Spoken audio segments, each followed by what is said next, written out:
Hello everyone. A very warm good afternoon to each one of you. कैसे आप सब और पढ़ाई कैसा चल रहा है? Good afternoon, good afternoon. Teaching aptitude हुआ? जितना पढ़ाई थी आपको तो 2 दिन का ऑफ मिल गया. फिर से इस वीक हमारा बहुत एब्सेंट हुआ है. नेक्स्ट वीक हम वो सब मेकअप करेंगे और टीचिंग एप्टीट्यूड खत्म कर देंगे.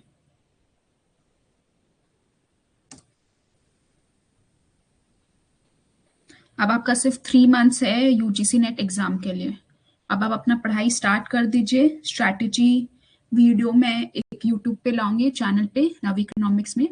आपको वो स्ट्रैटेजी फॉलो कर लीजिए अब 3 मंथ्स के लिए, क्योंकि अब टाइम नहीं बचा है आपके पास. अब आपको सारा कॉन्सेप्ट PYQ मॉक सब कुछ देना है. ठीक है, तो अब सीरियस हो जाइए अपनी पढ़ाई को लेके. अब कोई एब्सेंट नहीं चलेगा, कोई एक्सक्यूज नहीं चलेगा, कुछ भी नहीं. Good afternoon. हाँ, मैं अच्छी हूँ. आप सब कैसे हो? आप ठीक हो?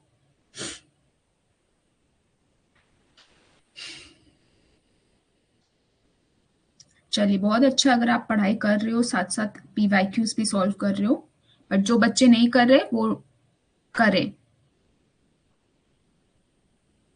मैं सिर्फ आपको बोल सकती हूँ, आप लोग इतने बड़े स्टूडेंट्स हो गए हो, मैं आपको स्पून फीडिंग नहीं कर सकती कुछ भी चीज.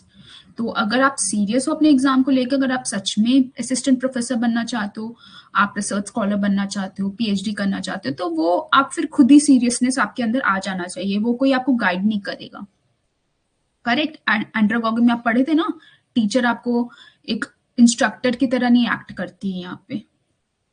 तो सिमिलरली मैं यहाँ पे आपको एक इंस्ट्रक्टर नहीं, मैं आपको सिर्फ बोल सकती हूँ. बाकी रिस्पॉन्सिबिलिटी आपका है. मैं अपना पार्ट कर सकती हूँ, आपको आगे पढ़ा के चली गई. बाकी चीज आप पे, आप कैसे टैकल कर रहे हो. चलिए, 1 मिनट और दीजिए, बच्चों को ज्वाइन हो जाने दीजिए, फिर हम सेशन स्टार्ट करेंगे.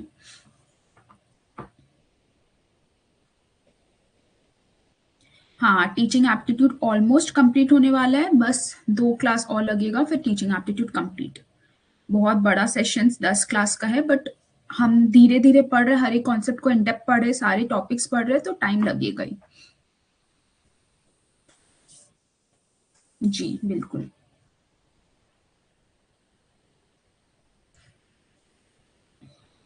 एक मिनट और वेट करते हैं, फिर सेशन को स्टार्ट करते हैं. ठीक है.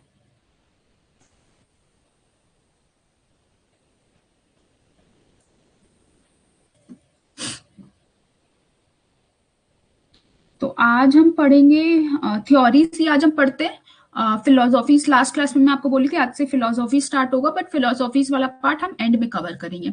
अभी हमारा फ्लो बना हुआ है मॉडल्स को लेके, थ्योरीज को लेके, तो हम मॉडल्स और थ्योरीज ही कंटिन्यू करते हैं. जब हमारा यूनिट कंप्लीशन हो जाएगा मॉडल्स और थ्योरीज का, फिर मैं वो फिलोसॉफी सबको समझा दूंगी. ठीक है, मॉडल से रिलेटेड कुछ भी नहीं है, तो वो फिलोसॉफीज हम एंड में कर लेंगे. अभी आप अपना मॉडल वाला डायरी पेन लेके बैठिए. मैं जो पढ़ाऊंगी साथ साथ नोट डाउन करते रहिएगा.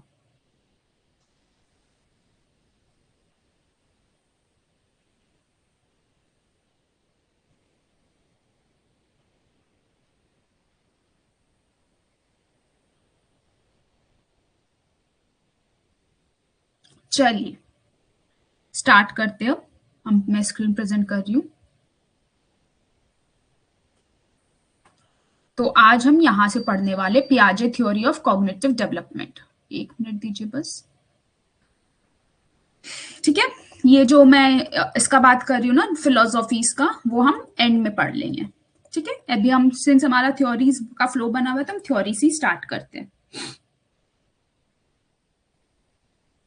चलिए, आता है हमारा पियाजे थ्योरी ऑफ कॉग्निटिव डेवलपमेंट. ठीक है, तो ये क्या बताता है ना, 1 मिनट बच्चे, क्या हो रहा है ये पेन को, 1 सेकेंड दीजिए. Jean Piaget or cognitive development explains how children thinking evolves in stages as they grow, focusing on how they acquire, process, and use knowledge. Piaget believed that children actively construct the understanding of the world through interactions and experience. तो Piaget ना cognitive development theory दिया था. इन्होंने बताया था कि जैसे जैसे चिल्ड्रन जो है ना डिफरेंट डिफरेंट फेजेस में जाता है, जैसे जब चाइल्ड होता है, फिर एडल्ट होता है, फिर पेरेंट्स में आता है स्टेज, तो हर एक स्टेज में जो है ना उनका ग्रोथ होता है, वो कुछ सीखते हैं। तो वही बताया गया जीन पियाजे में कि एक लर्नर का, एक चिल्ड्रन का कॉग्निटिव डेवलपमेंट होता है एट डिफरेंट स्टेजेस। जैसे जैसे वो बड़े होते हैं वो नॉलेज को डिफरेंट वे में एक्वायर करते हैं और यूज करते हैं। मतलब कि ये बताते हैं कि जो चिल्ड्रंस होते हैं वो अपना नॉलेज को कैसे कंस्ट्रक्ट करते हैं, through the world, through the interaction from the world और एक्सपीरियंस, मतलब अपने एक्सपीरियंस से, और जो वो इंटरैक्शन कर रहे हैं लोगों से, मतलब आउटसाइड वर्ल्ड से। तो जीन पियाजे ने यही बताया था कि चिल्ड्रन का ग्रोथ हम डिफरेंट फेजेस में बता सकते हैं, डिफरेंट फेजेस में डिवाइड कर सकते हैं। अब वो फेजेस या स्टेज क्या क्या है, अब हम उसके बारे में पढ़ेंगे। सबसे पहले हमारा स्टेज आता है स्कीमा, फिर हमारा आता है एसिमिलेशन, फिर आता है हमारा एकोमोडेशन। ठीक है, पहले ऐसे 4 फेज होता है, बट पहले आप ये 3 स्टेज सीखिए। स्कीमा क्या होता है, असिमिलेशन क्या होता है, एकोमोडेशन क्या होता है। और यूजीसी नेट अगेन इसका फेवरेट टॉपिक है एनटीए का, ये इससे रिलेटेड पीवाईक्यू भी आया हुआ है, तो आप ध्यान से समझिएगा। देखिए, सबसे पहले हमारा स्कीमा आता है। स्कीमा क्या बोलता है ना, मेंटल स्ट्रक्चर और framework that organises knowledge and guide behaviour. Easy words में समझिए, स्कीमा हमारा होता है बिल्डिंग ब्लॉक ऑफ नॉलेज, मतलब जो नॉलेज बच्चों के पास ऑलरेडी बना हुआ है वो हो गया हमारा स्कीमा। मतलब जो स्कीमा हम लोग के या चिल्ड्रन के माइंड में बना हुआ है उसको हम कहते हैं स्कीमा। एग्जाम्पल के लिए, एक बच्चा सीखा स्कीमा ऑफ कैट, मतलब उसे सिखाया गया कि कैट कैसा होता है। वो किसी कैट को देखा और बोला, उसे सिखाया गया कि इससे इस स्ट्रक्चर का जो भी होता है एनिमल वो कैट होता है। ठीक है, तो ये उसका बिल्डिंग ब्लॉक ऑफ नॉलेज बन गया, मतलब वो कैट का स्कीमा बना लिया। फिर आता हमारा असिमिलेशन, मतलब सिमिलर। तो इसका मतलब हुआ fitting new information into existing schema, मतलब जो हम लोग का स्कीमा ऑलरेडी बना हुआ है ना, अब हम उसमें क्या करें, नया इंफॉर्मेशन को फिट कर रहे हैं, हम नया इंफॉर्मेशन का इनपुट दे रहे हैं। तो वो होता हमारा असिमिलेशन। एग्जाम्पल से समझिए, एक बच्चा जब कप को देखा और उसको भी क्या किया, कैट बुलाया, तो उसकी सिस्टर उसको रेक्टिफाई की और बोली इट्स नॉट कब, सॉरी फिर से, एक बच्चा जो है ना कप को देखा, boy saw a cup and called it a cat, sister said no it's a cub. मतलब एक बच्चा अब क्या किया, वो कब को देखा। ठीक है, अब कब को देखा तो वो सोचा कि ये भी कैट है, क्योंकि सेम कलर का था, सेम स्ट्रक्चर का था, तो उसे लगा ये भी कैट है। तो उसकी सिस्टर क्या की, न्यू इंफॉर्मेशन को फीड इन की बच्चों के माइंड में, अपने भाई के माइंड में, कि नहीं ये कब नहीं है, सॉरी ये कैट नहीं है, ये कब है। तो ये क्या हो गया, एक नया इंफॉर्मेशन बच्चे के माइंड में गया। अब क्या है, वो कैट के बारे में समझ गया कि कैट ऐसा होता है और ये कब होता है। तो वो अब नया information, similar kind of information को फीड इन किया अपने माइंड में। तो यही हुआ यहाँ पे, उस बच्चे ने क्या किया, नया इंफॉर्मेशन क्या हुआ, वो कब के बारे में सीखा, और एग्जिस्टिंग स्कीमा उसका क्या था, कैट के बारे में। तो अब ये कब और कैट के बीच डिफरेंशिएट कर पाएगा। तो ये हो गया असिमिलेशन। ठीक है, अब हमारा आता है थर्ड, विच इज अकोमोडेशन, मतलब चेंजिंग एग्जिस्टिंग स्कीमा और creating new ones to fit new information. तो इसका मतलब क्या हुआ, अब बच्चा क्या किया, वो इंफॉर्मेशन जो उसकी सिस्टर दी थी कि नहीं ये कैट होता है, ये कब होता है, तो अब उसको क्या किया, एकोमोडेट किया, मतलब अब अपने माइंड में सेट कर लिया कि ठीक है ये कैट होता है, ये कब होता है। मतलब वो अपने एग्जिस्टिंग स्कीमा, जो ऑलरेडी उसका कैट का स्कीमा बना हुआ था, उसको चेंज किया और एक नया स्कीमा बनाया जिसमें वो कैट और कप के बीच में डिफरेंशिएट कर पा रहा है। तो वो हो गया एकोमोडेशन करना। हम लोग बोलते हैं ना एकोमोडेट करना, मतलब आप क्या है, आप अडेप्ट कर पा रहे हो चेंजेस को, तो वो हो गया एकोमोडेशन। तो आई होप ये 3 पॉइंट्स आपको क्लियर हो गया होगा। स्कीमा मतलब जो नॉलेज हम लोग के माइंड में है, जो बिल्डिंग ब्लॉक ऑफ नॉलेज जिसको बोलते हैं। असिमिलेशन हो गया, आप कोई सिमिलर इंफॉर्मेशन देखे और आप अपने प्रायर नॉलेज से इंफॉर्मेशन से उसको कनेक्ट कर रहे हो। फिर क्या हुआ, उसमें अकोमोडेशन में क्या हुआ, अब आप नया इंफॉर्मेशन को अपने माइंड में लाके एकोमोडेट कर रहे हो, जहां पे आप डिफरेंट समझ के वो इंफॉर्मेशन को वापस से बिल्ड इन कर रहे हो अपने माइंड पे। तो वो हो गया एकोमोडेशन। आई होप ये 3 क्लियर हो गया होगा। एग्जाम्पल मैं फिर से समझा दे रही हूँ। एक बच्चा कैट को देखा तो वो हो गया उसका स्कीमा एसिमुलेशन। वो कप को देखा बट उसको कैट बुलाया, तो उसकी सिस्टर उसको रेक्टिफाई की और कहा कि नहीं ये कैट नहीं है, ये कब है। अब एकोमोडेशन में क्या हुआ, ये इन्फॉर्मेशन जो सिस्टर उस अपने ब्रदर को प्रोवाइड की उसको वो समझा और अब वो एकोमोडेट कर रहा है न्यू इन्फॉर्मेशन को और डिफरेंस समझ पा रहा है कि कैट और कब में क्या होता है। तो एक नया स्कीमा बना लिया अपने माइंड में। ठीक है, तो वो होता है हमारा schema assimilation and accommodation. I hope it's clear. अगर क्लियर है तो हम आगे बढ़ते हैं।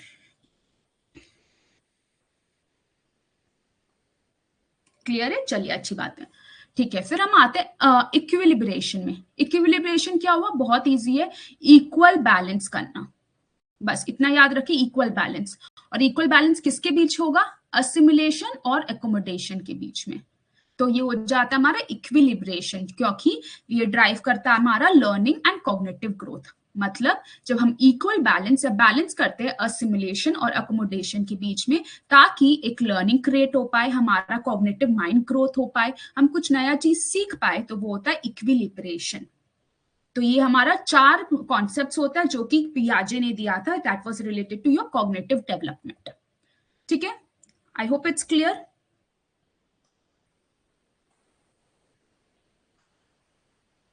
चलिए, बहुत अच्छी बात है, आपको समझ आ गई। चलिए अब हम पढ़ते हैं। अब जो है स्टेजेस भी दिया था कुछ पियाजे ने कॉग्निटिव डेवलपमेंट से लेके, ये कुछ कॉन्सेप्ट्स था। अब बता हमारा आता है कॉग्निटिव डेवलपमेंट से स्टेजेस, और ये स्टेजेस भी किसने दिया है, जीन पियाजे ने ही दिया है। तो अगर आपके एग्जाम में पूछता है जीन पियाजे थ्योरी ऑफ कॉग्निटिव डेवलपमेंट, तो आपके माइंड में क्या आना चाहिए, 2 चीज। एक स्कीमा असिमुलेशन वाला कॉन्सेप्ट, मतलब जिसमें वो की कॉन्सेप्ट दिया था, और दूसरा हमारा स्टेजेस ऑफ कॉग्निटिव डेवलपमेंट। तो एनटीए आपका इन दोनों में से किसी से भी रिलेटेड क्वेश्चन पूछ सकता है, तो आपको ये भी याद रखना होगा। अब पियाजे ने प्रपोज किया 4 यूनिवर्सल सीक्वेंशियल स्टेप्स। वो सीक्वेंशियल स्टेप्स क्या होता है, सबसे पहला हमारा आता है सेंसोमोटर स्टेज, जो कि हमारा बर्थ से लेके 2 इयर्स तक आता है। फिर हमारा आता है प्री ऑपरेशनल स्टेज, जो कि हमारा रहता है 2 to 7 इयर्स। फिर हमारा आता है कॉन्क्रीट ऑपरेशनल स्टेज, जो कि हमारा 7 to 11 इयर्स में आता है। And fourth one is the formal operational stage, जो कि 12 एंड अप रहता है। इसमें पहला चीज आपको क्या याद रखना है, स्टेजेस याद रखना है कि पहले सेंसी आता है, फिर प्री आता है, फिर कॉन्क्रीट आता है, देन फॉर्मल आता है। सबसे पहला चीज आप यहाँ पे ये याद रखोगे। दूसरा आप क्या याद रखोगे, एज ग्रुप याद रखोगे, कौन से कैटेगरी में कौन सा एज ग्रुप फॉल होता है, तो ये भी आपको याद रखना है। ठीक है, अब ये सब जो है आपका थ्योरेटिकल नॉलेज है, तो ये आपको याद रखना ही पड़ेगा। अब हम पढ़ते हैं कि हर एक स्टेजेस जो है ना क्या बताता है। अच्छा, यहाँ पे मैंने सारे की पॉइंट्स मेंशन किए सब स्टेजेस का। यूजीसी नेट क्या करेगा, आपका इसमें से कोई भी की पॉइंट ले लेगा और पूछ लेगा कि कौन से स्टेज में फॉल करता है ये पॉइंट, तो आपको वो चीज रिमेंबर रखना पड़ेगा। तो हम स्टार्ट करते हैं। सबसे पहला हमारा सेंसोरी मोटर स्टेज, जो कि हमारा बर्थ से लेके 2 साल तक होता है, विच इज 2 इयर्स। अब इसमें इसका मेन कैरेक्टरिस्टिक्स क्या हुआ, understanding the world through senses and action. Example पहले देखते हैं। A baby learns that shaking a rattle makes a sound. मतलब ये ऐसा स्टेज होता है ना जहां पे एक बच्चा, छोटा बच्चा जो कि बर्थ से लेके 2 साल तक बहुत सारे नॉलेज को सीखता है। अगर आप कुछ बजा रहे हो रैटल, तो वो आवाज साउंड करता है। समझ लीजिए आप एम्प्टी वेसल्स बजा रहे हो, कुछ सामान है उसके अंदर, एम्प्टी नहीं, तो वो क्या आवाज करेगा। ठीक है, तो एक बेबी वही सीख रहा है। ठीक है, तो वो उसका मेन कैरेक्टरिस्टिक्स क्या हो गया, understanding the world through senses and actions. मतलब वो देख के सीख रहा है। अगर आप वो चीज कर रहे हो तो बच्चे भी वही चीज करते हैं। अगर आप अपने मुंह से कुछ आवाज निकालते तो देखोगे छोटे बच्चे जो रहते हैं वो भी सेम बिहेवियर अडेप्ट करते हैं, वो भी वैसे ही बिहेव करेंगे। तो वो हो गया हमारा सेंसी मोटर स्टेज।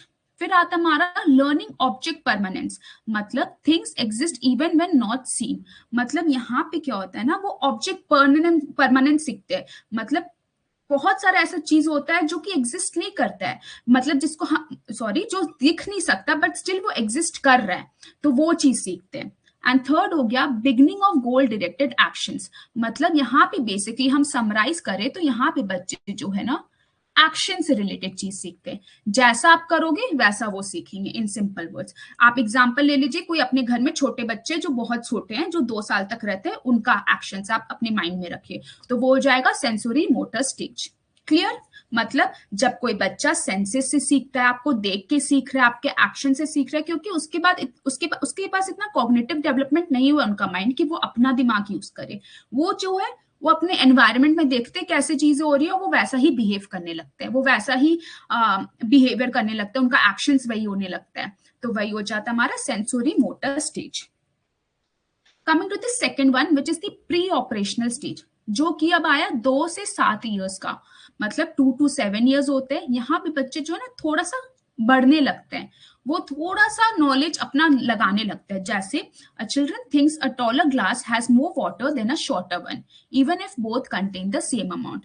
मतलब कोई बच्चा है, उनके पास एक छोटा ग्लास का पानी है, एक बड़ा ग्लास है, ठीक है। अब वो क्या सोच रहे हैं कि अगर बड़ा ग्लास है तो बड़ा ग्लास में ज्यादा पानी होगा और छोटे ग्लास में कम पानी होगा। बट हो सकता है कि क्वांटिटी ऑफ वाटर आपका इस दोनों में ही सेम हो। बट सिंस वो क्रिटिकली नहीं सोच पाते स्टेज में, तो वो एक एजम्पशन ले लेते हैं कि दोनों, अगर बड़ा ग्लास है तो अच्छा पानी होगा, अच्छा क्वांटिटी ऑफ वाटर होगा, अच्छा। बट छोटा ग्लास है तो हमारा पानी का क्वांटिटी जो है वो कम रहेगा, ठीक है। तो ये हो गया हमारा प्री ऑपरेशनल। तो इसमें क्या होता है ना, development of language and symbolic thinking. मतलब बच्चे जो है सिंबल्स को देख के सीख रहे हैं। यहाँ पे पानी का ग्लास है, वो पानी को देख के सोच रहे हैं, वो ग्लास को देख के सोच रहे हैं कि बड़ा ग्लास है इसलिए ज्यादा पानी, कम छोटा ग्लास है इसलिए कम पानी। तो वो एक सिंबल को देख के सीख रहे हैं, लैंग्वेज को डेवलप करते हैं अपना। इकोसेंट्रिज्म मतलब डिफिकल्टी सीइंग अदर्स पर्सपेक्टिव्स। मतलब यहाँ पे अब बच्चे ना, सिंस वो ग्रोथ हो रहा है, उनका ग्रोथ हो रहा है मेंटल प्रोसेस, तो वो दूसरे को पर्सपेक्टिव को भी इतना कंसिडर नहीं कर पाते। मतलब वो थोड़ा अब अपना दिमाग यूज करने लगे, उनका कॉग्निटिव डेवलपमेंट होने लगा है। Animism believe that objects have feelings. यहाँ पे ये बिलीव करते हैं कि कोई भी ऑब्जेक्ट का फीलिंग्स होता है। सपोज ये ग्लास है तो ये सोचते हैं कि इसका भी फीलिंग्स है, ठीक है। तो ये हो गया एनिमिज्म। फिर आता है lack of understanding of conversation. मतलब quantity remain same despite appearance changes. मतलब यहाँ पे वो है ना, मतलब इतना समझ नहीं पाते चीजों को। अगर हम उनको समझाना चाह भी रहे कि नहीं, हो सकता है कि हमारा क्वांटिटी सेम है, बड़े ग्लास ये भले है बट हमारा क्वांटिटी सेम है, बट वो इस चीज में क्लैरिटी नहीं ला पाते। मतलब वो सोचते हैं बट वो क्लैरिटी उनके अंदर नहीं आ पाता, क्योंकि अभी वो 2 to 7 ईयर्स की स्टेज में, मतलब प्री ऑपरेशनल, क्योंकि यहाँ पे वो क्रिटिकली नहीं सोच पा रहे, वो चीजों को क्या है वो सिंबॉलिकली सोच रहे हैं, ठीक है। तो ये होता है हमारा प्री ऑपरेशनल स्टेज। अगर यूजीसी नेट में आपसे पूछा कि हमारा सिंबॉलिक थिंकिंग कहाँ होता है, तो आप क्या बोलोगे? प्री ऑपरेशनल स्टेज में, ठीक है। अगर पूछता है एक्शन ओरिएंटेड स्टेज हमारा कहाँ होता है, तो वो जाएगा sensory motor stage. Clear?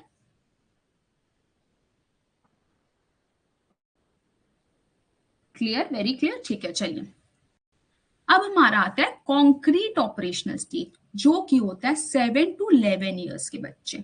Concrete operational, यहाँ पे लॉजिकल थिंकिंग आ जाता है, logical thinking about concrete events आ जाता है। जैसे a children understands that 4 + 3 = 7 and 7 - 3 = 4। मतलब यहाँ पे बच्चे अब जो है लॉजिकली सोचने लग जा रहे हैं, वो अंडरस्टैंड करते कोई भी कन्वर्जेशन को, रिवर्सिबिलिटी, मतलब उनको कुछ भी समझाया जा रहा है तो वो उनको समझने की कोशिश कर रहे हैं, उनको समझ आ रहा है। यहाँ पे वो लेस ईगोसेंट्रिक होते हैं and can considers others view point, क्योंकि यहाँ पे प्री ऑपरेशनल स्टेज में यहाँ पे ये क्या होते थे, मोर ईगोसेंट्रिक। यहाँ पे वो दूसरे के पर्सपेक्टिव को नहीं समझ पाते थे। बट कॉन्क्रीट स्टेज में वो लेस ईगोसेंट्रिक होते हैं, वो दूसरा का भी सोचते हैं, दूसरों के व्यू पॉइंट्स को भी कंसिडर करते हैं, ठीक है। यहाँ पे डिफिकल्टी विद एब्स्ट्रैक्ट और हाइपोथेटिकल आइडियाज, मतलब यहाँ पे ये कॉन्क्रीट है, मतलब कोई भी चीज वो जो है देख के ऐसा नहीं है कि वो बहुत ज्यादा इन डेप्थ सोच पा रहे हैं, तो कॉन्क्रीटली आप उनको बता रहे, कुछ दिखा के समझा रहे हो, वो समझ लेंगे। बट अगर आप उनको एक आइडिया जनरेट करने बोल रहे हो विच इज एब्स्ट्रैक्ट थिंकिंग, या हाइपोथेटिकल आइडियाज जनरेट करने बोल रहे हो, तो उसमें उनको थोड़ा सा डिफिकल्टी होता है। तो वो होता है हमारा कॉन्क्रीट ऑपरेशनल स्टेज, ठीक है।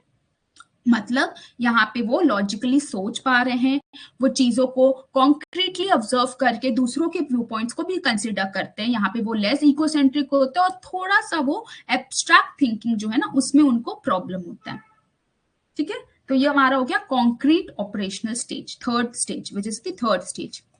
Moving forward to the formal and the last stage which is 12 years and above। यहाँ पे क्या हुआ, a teenager can imagine multiple solution to a problem and predict possible outcomes. मतलब यहाँ पे अब वो टीनेजर बन गया, अब क्या है, वो एक प्रॉब्लम का बहुत सारा सोल्यूशन के साथ आ सकता है। तो यहाँ पे मतलब यहाँ पे आप एब्स्ट्रैक्ट थिंकिंग आ गया, एब्स्ट्रैक्ट थॉट जनरेट कर सकते हैं वो। हमारा कॉन्क्रीट में क्या था, वो एब्स्ट्रैक्ट थॉट जनरेट करने के लिए उनको प्रॉब्लम होता था क्योंकि वो कॉन्क्रीट चीजों को सीख पा रहे थे। But in formal operational stage बच्चे जो रहते हैं वो एब्स्ट्रैक्ट थिंकिंग कर पाते हैं, वो एब्स्ट्रैक्ट थॉट उनके अंदर डेवलप हो जाता है, वो हाइपोथेटिकली आइडियाज को जनरेट कर सकते हैं। तो ये हमारा होता है फॉर्मल ऑपरेशनल स्टेज। यहाँ पे वो सिस्टमैटिकली प्रॉब्लम को सॉल्व करते हैं, डिडक्टिव रीजनिंग करते हैं। अब डिडक्टिव रीजनिंग क्या होता है वो हम आगे पढ़ेंगे इन डेप्थ में। बट मतलब आप एक बार समझिए कि मतलब वो अपना आइडियाज को जनरेट कर पा रहे, वो किसी भी चीज का प्रॉब्लम का सोल्यूशन दे पा रहे, वो कोई भी जनरल से स्पेसिफिक स्टेटमेंट की तरफ मूव कर पा रहे। तो वो हो गया हमारा formal. And the third one is वो अंडरस्टैंड कर लेते, कॉम्प्लेक्स कॉन्सेप्ट भी आप उनको बता रहे हो ना, फ्यूचर प्लान से आपका कोई कोई एथिक्स से रिलेटेड गाइडलाइंस बता रहे हो तो वो समझते हैं। तो ये हो जाता है हमारा फॉर्मल ऑपरेशनल स्टेज, क्योंकि यहाँ पे बच्चों का कॉग्निटिव डेवलपमेंट बहुत ज्यादा हो जाता है। तो मतलब वो अब अपने माइंड को बहुत ज्यादा यूज कर पा रहे हैं, उनका मेंटल ग्रोथ जो है बहुत अच्छा हो गया है। तो इसलिए यहाँ पे वो एब्स्ट्रैक्ट थिंकिंग कर पाते हैं, वो प्रॉब्लम सॉल्व कर पाते हैं, वो कॉम्प्लेक्स कॉन्सेप्ट्स को भी समझ पा रहे हैं। तो ये हो गया formal operational stage. I hope आपको क्लियर हो गया हो। एक बार मैं इसको भी रीड कर देती हूँ, एक और टेबल में लाई थी। यहाँ पे बर्थ टू 2 years हो गया, सेंसरी मोटर, जहां पे बच्चे अपने सेंस एक्शंस को यूज कर रहे हैं। Object permanence learn. फिर यहाँ पे 2 to 6 years प्री ऑपरेशनल, जहां पे सिंबॉलिक थिंकिंग कर रहे हैं, लैंग्वेज से सीख रहे हैं, इमेजिनेशन, एक्सपीरियंस, ये सब हो गया। फिर 7 to 3 years कॉन्क्रीट ऑपरेशनल, जहां पे ये कॉन्क्रीटली और लॉजिक अप्लाई कर पा रहे हैं, रैशनल डिसीजन ले पाते हैं। बट अगर आप उनको बोल दोगे एब्स्ट्रैक्टली सोचने तो वो नहीं कर पाएंगे। यहाँ पे नंबर्स की बात होती है। अच्छा, अगर आपको यूजीसी में बात बोला कि नंबर्स के बाद कहाँ होता है, तो वो हो जाएगा आपका 7 to 11 years। ठीक है, आइडियाज यहाँ पे नहीं होगा, आइडियाज यहाँ होगा, बच्चे यहाँ पे आइडियाज जनरेट कर पाते हैं। 12 years टू एडल्टहुड हमारा क्या हो गया, फॉर्मल, जहां पे वो एब्स्ट्रैक्टली सोच पा रहे, हाइपोथेटिकल आइडियाज बना पा रहे, एथिक्स के बारे में समझ पाते हैं, पॉलिटिक्स के बारे में समझ जा पाते हैं, इश्यूज को एक्सप्लोर कर सकते हैं, उसका सोल्यूशन दे सकते हैं। तो वो हो गया हमारा पियाजे पीरियड्स ऑफ कॉग्निटिव डेवलपमेंट। तो हमारा क्या क्या स्टेज हुआ, sensory motor, pre operational, concrete operational and formal operation. I hope ये क्लियर हो गया कि पियाजे ने हमारा क्या कॉन्सेप्ट्स दिया था और क्या स्टेजेस दिया था। कोई भी प्रॉब्लम नहीं तो हम आगे बढ़ेंगे। हाँ, ये आया हुआ आपका यूजीसी नेट में पूछा हुआ है, पियाजे का ये वाला भी पूछा हुआ है। उन्होंने एक क्वेश्चन मुझे याद है, उन्होंने पूछा था प्रीवियस ईयर क्वेश्चन में कि स्कीमा क्या होता है। ठीक है, उसमें उन्होंने यही पूछा था, building block of knowledge is known as, तो आपको स्कीमा ऑप्शन ऑप्ट करना था। एक बार इक्विलिब्रेशन भी पूछा गया है, इसमें आपका सीक्वेंस क्वेश्चन से पूछते हैं, फिर आपसे ये एब्स्ट्रैक्ट थॉट, लॉजिकल थॉट्स, ये सब सिंबॉलिक थिंकिंग, ये सब करके भी पूछ सकते हैं, स्टेटमेंट्स दे सकते हैं, आपको करेक्ट ऑप्शंस ऑप्ट करना पड़ेगा। ठीक है, चलिए फिर हम आगे बढ़ रहे हैं। अब हम आते हैं types of cognitive learning strategy. अब कुछ जो है ना कॉग्निटिव स्ट्रैटेजीज होते हैं, वो क्या क्या होते हैं चलिए वो समझते हैं। सबसे पहले हमारा आता है एक्सप्लिसिट लर्निंग, मतलब conscious and intentional learning where the learners is aware of what is being learned, जैसे learning formulas, rules of grammars, definitions of theories for UGC NET. Simple समझिए, एक्सप्लिसिट लर्निंग जहां पे लर्नर एक्टिव है, जहां पे learner aware है कि वो क्या सीख रहा है। जैसे आप यहाँ पे अवेयर हो कि आपको यूजीसी नेट का टीचिंग एप्टीट्यूड पढ़ाया जा रहा है यूनिट, तो वो हो गया explicit learning. On the other hand implicit learning क्या होता है, जो कि अनकॉन्शियस होता है, learning that happens naturally without deliberate effort, मतलब यहाँ पे आपको एफर्ट नहीं करना पड़ता। जैसे अब अगर आप कोई ऑर्गेनाइजेशन में वर्क करोगे तो आपको लीडरशिप का अलग से कोर्स नहीं लेना पड़ेगा। आप वो ऑर्गेनाइजेशन में काम कर करके आप टीम वर्क करोगे, आप ग्रुप डिस्कशन करोगे, तो आपके अंदर ऑटोमेटिकली वो क्या है, अनकॉन्शियसली लीडरशिप स्किल्स जो है वो डेवलप हो जाता है, लीडरशिप स्किल्स, राइट। तो वो हमारा इम्प्लिसिट लर्निंग हो गया, जहां पे आप डेलिब्रेट एक्शंस नहीं कर रहे हो सीखने के लिए, बट वो अनकॉन्शियसली आपके अंदर बिल्डअप हो जाता है या आप सीख लेते हो, तो वो जाता है हमारा इम्प्लिसिट लर्निंग। फिर हमारा आता है कोलैबोरेटिव लर्निंग, मतलब learning through group interactions where students work together to solve a problem and share ideas. मतलब जहां पे हम ग्रुप इंटरैक्शन के थ्रू सीखते हैं, जहां पे स्टूडेंट्स एक साथ काम करते हैं एक प्रॉब्लम को सॉल्व करने के लिए और फिर आइडियाज को शेयर करते हैं, तो वो हो गया कोलैबोरेटिव लर्निंग, जैसे group discussion on Bloom's taxonomy and preparing notes together. फिर हमारा आता है cooperative learning, a structured form of group learning where each learner has a specific role and responsibility to achieve a common goal। मतलब हमारा difference क्या हुआ, पहले मैं कोऑपरेटिव समझा देती हूँ। कोऑपरेटिव क्या हुआ, इसमें भी हमारा ग्रुप डिस्कशन होता है जहां पे लर्नर्स जो है ना पार्टिसिपेट करते हैं कोई प्रॉब्लम को सॉल्व करने के लिए, कोई रिस्पॉन्सिबिलिटी मिलता है उनको, बट यहाँ पे हर एक बच्चा का स्पेसिफिक रोल होता है, वो वही रोल की तरफ काम करते हैं और फिर एट द एंड वो कलेक्टिवली एक गोल को अचीव करते हैं और वो गोल कॉमन होता है हर एक individual people that are present in the group, तो वो हो जाता है हमारा cooperative learning. Whereas collaborative learning में यहाँ पे हर एक बच्चे का अलग अलग गोल नहीं रहता है, वो बस मिल के एक आइडिया जनरेट करते हैं और प्रॉब्लम को सॉल्व करते हैं, तो वो जाता है हमारा कोलैबोरेटिव लर्निंग। फिर हमारा आता है एक्सपीरियंशियल लर्निंग, जहां पे हम रियल लाइफ एक्सपीरियंस से सीखते हैं, हम अपने कुछ एक्सपीरियंस से सीखें कि हमें कैसा बिहेव करना चाहिए, तो वो हो गया हमारा एक्सपीरियंशियल लर्निंग, मतलब लर्निंग बाय डूइंग। अगर आप गाड़ी चलाना सीख रहे हो, आप गाड़ी चलाना सीखना चाहते हो, तो आप कैसे सीखोगे, आप अपने एक्सपीरियंस से सीखोगे, आप जितना ज्यादा गाड़ी चलाओगे उतना ज्यादा सीखोगे, आप वो करके सीखोगे, मतलब ये बेसिकली स्किल से रिलेटेड हो जाता है, तो वो हो जाता है हमारा एक्सपीरियंशियल लर्निंग, मतलब कोई चीज करके सीखना, ना कि सिर्फ थ्योरेटिकली नॉलेज गेन करना। फिर आता है डिस्कवरी लर्निंग। डिस्कवरी लर्निंग क्या हुआ, कुछ डिस्कवर करना, मतलब नॉलेज को आइडेंटिफाई करना, कैसे एक्सप्लोर करके, ऑब्जर्व करके, प्रॉब्लम सॉल्विंग, तो बेसिकली डिस्कवरी लर्निंग वही होता है। ये तो आप सब जानते हो, डिस्कवरी मतलब किसी चीज के बारे में जानना, उसके बारे में एक्सप्लोर करके कोई चीज को सीखना, वो होता है डिस्कवरी लर्निंग। फिर आता है रेसिपिटिव लर्निंग, मतलब learning by receiving information from a teacher text without discovering it independently, मतलब listening to a lecture and noting down points। मतलब यहाँ पे मैं आपको लेक्चर आई, मैं आपको कुछ कुछ पॉइंट्स बताई और आप उसको नोट डाउन किए और फिर चले गए, आप उस पर ना कोई क्वेश्चंस पूछे, ना घर जाके आप कोई गूगल किए कि मैम ने सही पढ़ाया गलत पढ़ाया, या ना कोई आप PYQ सॉल्व किए, ना MCQ सॉल्व किए, बस ये पॉइंट्स को लर्न किए और गए एग्जाम में, एग्जाम देकर आ गए।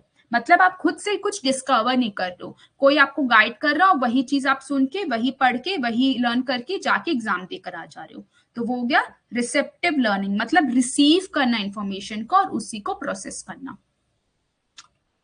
फिर हमारा आता है नॉन एसोसिएटिव लर्निंग, मतलब learning that does not involve forming association between two stimuli, it happens due to repeated exposure.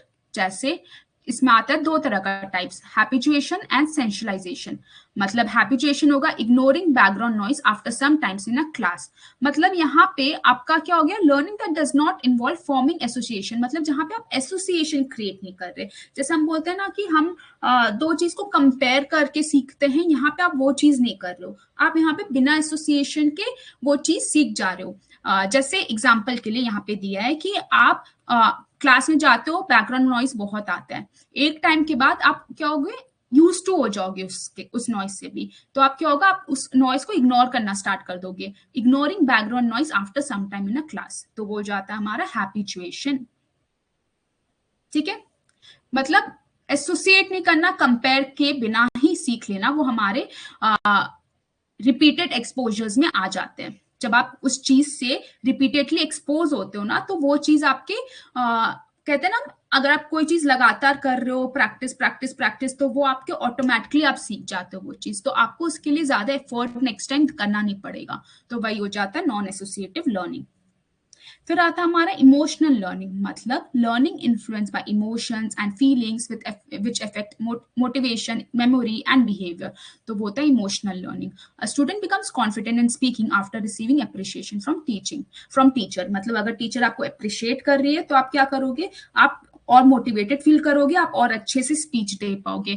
ठीक है, तो वो हो जाता है इमोशनल लर्निंग, मतलब आपके इमोशन से रिलेटेड, अगर आपका इमोशंस पंप अप होता है तो आप क्या मोटिवेटेड फील होते हो और देयरफॉर आप एक पॉजिटिव बिहेवियर डिस्प्ले करोगे।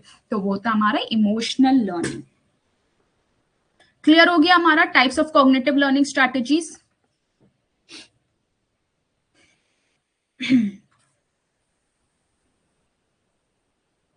अच्छा, ये वाला कोलैबोरेटिव लर्निंग और कोऑपरेटिव लर्निंग के बीच में डिफरेंस, इसका डिफरेंस है यहाँ पर है या आगे है, ये रहा, देखिए difference between cooperative and collaborative learning, ये रहा। आप पढ़ लोगे, एक बार मैं रीड कर देती हूँ। कोऑपरेटिव लर्निंग क्या हुआ, जहाँ पे स्टूडेंट्स वर्क करते हैं असाइन रोल्स के साथ और यहाँ पे एक साथ काम करते हैं through discussions and ideas. Cooperative learning आपका ज्यादा स्ट्रक्चर्ड होता है, collaborating less structured. Teacher's role यहाँ पे क्या रहता है, as a director, as a facilitators, whereas in collaborative as a guide, as a mentor. Responsibilities यहाँ पे इंडिविजुअल अकाउंटेबल रहता है, हर एक इंडिविजुअल जो मेंबर्स रहते हैं ग्रुप में वो हर एक पर्सन इंडिविजुअली अकाउंटेबल रहता है, बट यहाँ पे शेयर्ड रिस्पॉन्सिबिलिटी रहता है। यहाँ पे टास्क डिविजन, यहाँ पे वर्क जो है वो डिवाइडेड हो जाता है हर एक बच्चों में, बट यहाँ पे जॉइंटली करते हैं। फोकस यहाँ पे रहता है आपका एक कंप्लीट करने के लिए task efficiently plus team work skills. यहाँ पे आपका deep learning, critical thinking and meaning making. Assessment क्या हो गया, often includes individual plus group evaluation और यहाँ पे group product plus participation. Examples हो गया। तो बेसिकली आपको क्या पढ़ना है, कोऑपरेटिव लर्निंग क्या हुआ, जहां पे हर एक बच्चे का अलग अलग रिस्पॉन्सिबिलिटी रहता है in order to achieve some goal. Whereas collaborating में वो लोग एक साथ काम करते हैं एक सोल्यूशन या एक प्रॉब्लम को सॉल्व करने के लिए, तो वो हमारा हो जाता है कोलैबोरेटिव। ठीक है, ठीक है, चलिए अब हम पढ़ेंगे types of cooperative learning methods. Cooperative क्या होता है, कोलैबोरेटिव क्या हो गया, क्लियर हो गया। आप कोऑपरेटिव का कुछ लर्निंग मेथड्स होता है, ये आपके 2025 या 24 में पूछा गया। थिंक पेयर पूछा था, जिक्सॉ भी पूछा गया है, फिश बॉल पूछा गया है। ठीक है, तो कोऑपरेटिव लर्निंग क्या होता है वो तो आप समझ गए। अब इसका स्ट्रैटेजीज क्या होता है या टाइप्स क्या होता है। सबसे पहले हमारा आता है जिक्सॉ मेथड। यहाँ पे क्या होता है कि टॉपिक जो है, एक टॉपिक दिया जाता है जिसको पार्ट्स में डिवाइड कर दिए। Each student becomes an expert on one part. Experts teach there part two group members. Promotes responsibility and interdependence. जैसे one student studies definition, another examples, another advantage. मतलब एक टॉपिक को डिफरेंट पार्ट्स में जब divide कर देते हैं और हर एक पार्ट जो बच्चा उसमें एक्सपर्ट है उसको अलॉट कर देंगे तो वो हो जाता है हमारा जिक्सॉ मेथड। मतलब पूरे टॉपिक को पार्ट्स में डिवाइड करना और हर एक पार्ट्स को हर एक बच्चा को या स्टूडेंट्स को अलॉट करना अकॉर्डिंग टू देयर एक्सपर्टीज, तो वो हो जाता है हमारा जिक्सॉ मेथड। ठीक है, फिर हमारा आता है थिंक पेयर शेयर। थिंक क्या हुआ हमारा, स्टूडेंट्स यहाँ पे इंडिविजुअली सोचते हैं। थिंक मतलब इंडिविजुअली सोचना, जैसे think spend time thinking by yourself first. फिर आया आप सोच लिए, फिर डिस्कस विथ योर पार्टनर। आप एक बार सोच लिए इंडिविजुअली मुझे क्या करना है, फिर आप किसी से डिस्कस करते हो। जैसे आपने कुछ सोचा कि अच्छा मुझे ये करियर प्रोसीड करना है, फिर आप क्या करते हो अपने पेरेंट्स से शेयर करते हो कि अच्छा मॉम डैड मुझे ये वाला करियर प्रोसीड करना है, आप डिस्कस कर रहे हो उनसे। ठीक है, टॉक विद अ पार्टनर और योर टेबल ग्रुप और take turns sharing your ideas. मतलब जहां पे आप पेयर अप कर रहे हो, किसी से अपना आइडिया को शेयर कर रहे हो, सॉरी डिस्कस कर रहे हो। फिर आता हमारा शेयर। अब क्या हो रहा है, share ideas with the class. अब वो आइडिया को आप पूरे क्लास में शेयर करोगे। पेयर में क्या हुआ, आप पेयरिंग में जिसके साथ थे जैसा उसको शेयर किए, बट शेयरिंग में क्या हो जाएगा, पूरा ग्रुप को शेयर करना। जैसे यहाँ पे आपने अपना करियर सोचा, या आपने अपने पेरेंट्स से शेयर किया क्योंकि वो आपके क्लोज वंस हैं। फिर आप पूरे फैमिली में जब आपको पता, आपके करियर के बारे में पता चल जाएगा कि अच्छा ये पर्सन ये करियर प्रोसीड कर रहा है, तो वो हो जाएगा शेयरिंग, जहां पे आप लार्ज पीपल को अपना आइडिया शेयर कर लो। तो वो हो गया think pair and share. Clear. अब ग्रुप इन्वेस्टिगेशन क्या होता है ये तो आपको पता है। स्टूडेंट जो है select topic, plan, investigate, collect data, discuss and present findings as a group. जहां पे लोग जो ग्रुप में रहते हैं एक टॉपिक को पिक करते हैं, एक साथ काम करते हैं, कलेक्ट करते हैं डेटा, जैसे हम रिसर्च प्रोजेक्ट करते हैं। हमारे स्कूल में होता था ना कि एक ग्रुप बना दी, अब उनको एक रिसर्च प्रोजेक्ट मिल गया, अब वो बच्चे पूरे जो एक ग्रुप में वो रिसर्च करते हैं, डेटा कलेक्ट करते हैं, अपना रिजल्ट्स लाते हैं और फिर उसके बाद एक डेट अलॉटेड रहता है, उसमें आके प्रेजेंटेशन करते हैं। तो वो हो गया ग्रुप इन्वेस्टिगेशन। फिर हमारा आता है सर्कल ऑफ वॉइसेस, मतलब student sit in a circle, each student speaks in turn without interruption, open discussion follows. मतलब यहाँ पे स्टूडेंट्स जो है, हर एक स्टूडेंट सर्कल में बैठा, हर एक स्टूडेंट जो है एक एक उनको जो कहना है सब स्टूडेंट्स को टर्न मिलता है, वो बोलते हैं और कोई भी उनको इंटरप्ट नहीं करेगा, और फिर उसके बाद सबका चांस हो गया बोलने का, फिर ग्रुप डिस्कशन, ओपन डिस्कशन होता है। तो वो हो गया सर्कल ऑफ वॉइसेस। देखिए जैसे यहाँ पे हर एक को चांस मिलेगा बोलने को, फिर उसके बाद ओपन डिस्कशन होगा। ठीक है, तो वो हो जाएगा सर्कल ऑफ वॉइसेस। फिर हमारा आता है फिश बाउल मेथड। तो fish bowl method is an interactive participative teaching strategy in which a small group of students discusses a topic in an inner circle while the remaining students sit in an outer circle. Sorry, ये वाला ना आपका fish bowl method है, not circle of voices. ठीक है, ये वाला हमारा फिश बाउल मेथड है। फिर उसके बाद in an outer circle to observe and listen. तो यहाँ पे क्या बोलता है ना, ये एक इंटरैक्टिव या पार्टिसिपेटिव स्ट्रैटेजी है जहां पे स्मॉल ग्रुप फॉर्म होता है। ठीक है, वहां पे क्या होता है, इतना small group of students discuss, कुछ बच्चे इनर सर्कल में बैठते हैं, कुछ बच्चे आउटर सर्कल में बैठते हैं। ठीक है, सपोज ये इनर सर्कल में बैठ रहे हैं और कुछ बच्चे आउटर सर्कल में बैठे हुए। अब क्या हो रहा है, इनर सर्कल के बच्चे क्या कर रहे हैं, डिस्कस करते हैं टॉपिक के पे। अब ये इनर सर्कल वाले बच्चे क्या करेंगे, डिस्कशन टॉपिक, किसी टॉपिक पे। ठीक है, अब क्या होगा, while the remaining students sit in an outside circle to observe and listen। और आउटर सर्कल वाले क्या करते हैं, उसको उनको ऑब्जर्व करते हैं। ठीक है, मतलब यहाँ पे क्या होता है ना, स्मॉल ग्रुप बनता है दो तरह का, एक इनर सर्कल में कुछ लोग बैठते हैं, एक आउटर सर्कल में बैठते हैं। अब क्या हुआ, इनर सर्कल वाले जो है ना वो डिस्कस करेंगे टॉपिक पे, और आउटर सर्कल वाले क्या करेंगे, चुपचाप उनको ऑब्जर्व करेंगे और सुनेंगे। और जब उनका टर्न फिनिश हो जाएगा तो कुछ टाइम के बाद रोल्स जो है स्वैप हो जाता है, मतलब जो आउटर सर्कल में थे अब वो इनर सर्कल में बैठ के अपना आइडियाज देंगे, और जो इनर सर्कल में थे वो आउटर सर्कल में जाके उनको ऑब्जर्व करेंगे। तो वो हो गया हमारा फिश बाउल मेथड। तो इसमें सबसे पहले हमारा आता है इनर सर्कल, जिसको हम कहते हैं फिश बाउल। यहाँ पे 4 से 6 स्टूडेंट जो है ना actively discuss the given topic, मतलब ये जो लोग होते हैं इनर सर्कल में वो डिस्कस करेंगे टॉपिक के बारे में। आउटर सर्कल में वो क्या करेंगे, ऑब्जर्व करेंगे या उनको लिसन करेंगे, नोट्स बनाएंगे जो वो बोल रहे, डिस्कस कर रहे और ऑब्जर्व करेंगे। फिर हमारा आता है रोटेशन। अब क्या होगा, हमारा स्वैपिंग होगा, जहां पे जो लोग ऑब्जर्व कर रहे थे वो अब इनर सर्कल में चल जाएंगे और जो इनर सर्कल में थे वो जो है आउटर सर्कल में चल जाएंगे, या तो एक नया ग्रुप फॉर्म होगा। अब debrief, whole class discussion and reflection मतलब यहाँ पे क्या हुआ, अब डीब्रीफ होगा, मतलब जो भी डिस्कशन हुआ आउटर इनर सर्कल जो भी लोग थे, अब एक ब्रीफिंग टाइप का होता है जहां पे पूरा क्लास पार्टिसिपेट करेगा और अपने आइडियाज को शेयर करेगा। तो वो होता है हमारा फिश बाउल मेथड। मतलब वेरी इजी, हमारा इनर सर्कल बनता है जहां पे लोग आइडियाज को बता रहे हैं, आउटर सर्कल जहां पे वो ऑब्जर्व कर रहे हैं। कुछ टाइम बाद क्या होगा, रोटेशन होगा, प्लेसेस स्वैप होगा, और एक बार ये प्रोसेस कंप्लीट हो गया उसके बाद जो भी आइडिया जनरेट हुआ, जो भी नोट डाउन किए लोग, अब वो पूरे क्लास के साथ डिस्कस होगा, हर एक ग्रुप जो डिवाइड हुआ है सब शेयर करेगा और बेस्ट आइडिया को लेके फॉरवर्ड मूव किया जाता है। तो वो जाता है हमारा fish bowl method. I hope it's clear. Jigsaw क्या होता है, think pair share, group discussion, circle of voices, fish bowl method. ठीक है, देखिए यहाँ पे लोग जो है ये 4 लोग इनर सर्कल में बैठे हुए, बाहर वाले क्या है, ऑब्जर्व कर रहे हैं, देखिए नोट्स बना रहे हैं, फिर कुछ टाइम बाद रोल स्वैप हो जाता है।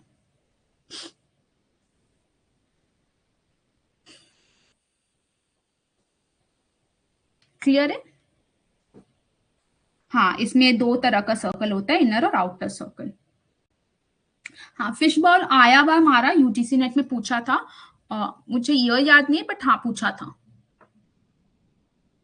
जिक्सॉ भी पूछा हुआ है। चलिए अब हम आते मूव करते गैग्नीज हायरार्की ऑफ लर्निंग। ठीक है, अब गैग्नीज हायरार्की ऑफ लर्निंग जो है ना, गैग्नीज जो है 5 टाइप का लर्निंग आउटकम्स दिया। यहाँ बेसिकली उन्होंने कुछ स्टेप्स भी दिया जो कि 8 तरह का स्टेप्स था। अब ये 8 स्टेप्स को ही उन्होंने समराइज करके 5 स्टेप्स में भी बताया था। तो अगर आप ये 8 स्टेप समझ लेते हो तो ये 5 स्टेप भी आपके लिए इजी हो जाएगा। तो एक बार मैं रीड कर देती हूँ कि ये 5 स्टेप्स कौन कौन से थे, 8 स्टेप्स कौन से थे। सबसे पहले था मोटर स्किल्स, फिर था हमारा attitude, verbal information, cognitive strategies and intellectual skills. और 8 स्टेप्स जो था वो सबसे पहले यहाँ से स्टार्ट होता है, signal learning, stimulus response learning, चेनिंग, verbal association, discrimination learning, concept learning, rule learning and problem solving. अच्छा, यूजीसी नेट में आपका ये पीवाईक्यू है, इसमें सीक्वेंस पूछा था आपसे कि what is the sequence of Gagne's hierarchy of learning, तो ये आपको ऑप्ट करना था। एक बार पूछा था after verbal association what are the steps involve, तो उसमें कुछ कुछ पॉइंट्स देते थे, ये 3 पॉइंट्स और एक और पॉइंट दे दिया था, तो आपको करेक्ट ऑप्शन चूज करना था। तो ये क्वेश्चन ये भी यूजीसी नेट में आया हुआ है। चलिए अब हम एक्सप्लेनेशन की तरफ मूव करते हैं। तो कैग्नेस हायरार्की ऑफ लर्निंग जो है ना, इन्होंने थ्योरी प्रपोज की, इसने किया था रॉबर्ट कैग्ने ने, explaining how people acquire skills and knowledge in a progressive sequence moving from simplex to complex form of learning. मतलब कैसे नॉलेज एक पर्सन एक्वायर कर रहा है फ्रॉम सिंपल टू कॉम्प्लेक्स की तरफ जब हम मूव करते हैं। तो उन्होंने कुछ लेवल्स ऑफ हायरार्की बताया था। तो सबसे पहला हमारा क्या था, सिग्नल लर्निंग, जो कि जिसको हम क्लासिकल कंडीशनिंग भी बोलते हैं, जिसका थ्योरी हम पहले प्रीवियस क्लास में पढ़े थे। ठीक है, तो सिग्नल लर्निंग क्या है, इसका डेफिनेशन क्या है, learning to make a generalized response to a signal और स्टिमुली।